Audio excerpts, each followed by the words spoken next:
don't shop for anything on Capitol Street. Let's let the merchants down on Capitol Street feel the economic pinch. Let me say this to you.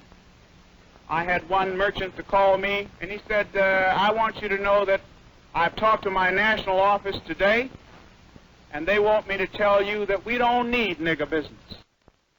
Stores that help to support the White Citizens Council, the council that is dedicated to keeping you and I second-class citizens. So let us not trade at these stores. Let's urge our friends, our relatives, our neighbors not to trade at these stores. Now, finally, ladies and gentlemen, and this is final, we'll be demonstrating here until freedom comes to Negroes here in Jackson, Mississippi.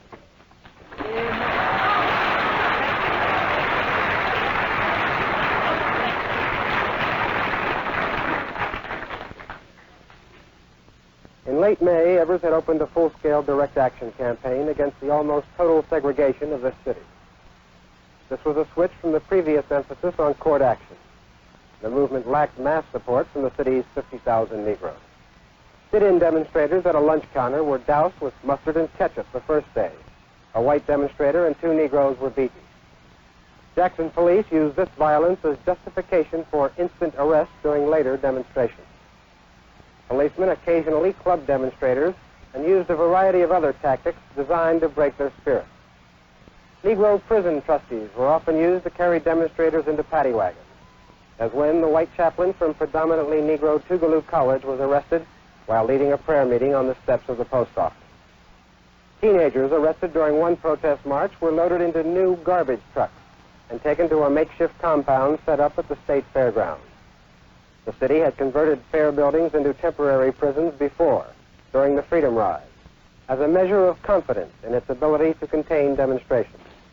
The executive secretary of the NAACP, Roy Wilkins, came to Jackson and joined Evers on a picket line one Saturday afternoon. They were promptly arrested. A state court injunction against demonstrations stalled but did not stop the desegregation campaign. Then, Evers was murdered. The fatal bullet was fired from a vacant lot across the street from Evers' home, crashing through his body and through the window of his home. Evers, who considered himself a soldier in the cause for human rights, had said he was ready to die for that cause. He died a soldier's death. As a veteran of World War II, he was buried in Arlington National Cemetery.